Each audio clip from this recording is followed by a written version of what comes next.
quick video about these Bremen clamps. They're some kind of magic plastic composite something or other.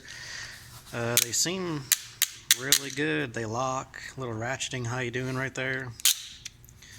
Clean the grip really well. Got some 1/4-inch plate here.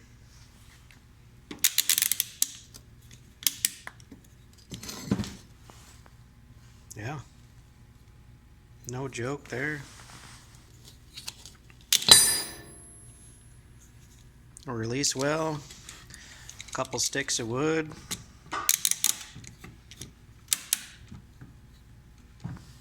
Yeah, I mean, glue and welding. Of course, you don't want to weld too close to these. They'll melt. But they even move on the end there. If you got weird angles or something like that. Really, for the money, with coupon, I think they were like $4.98.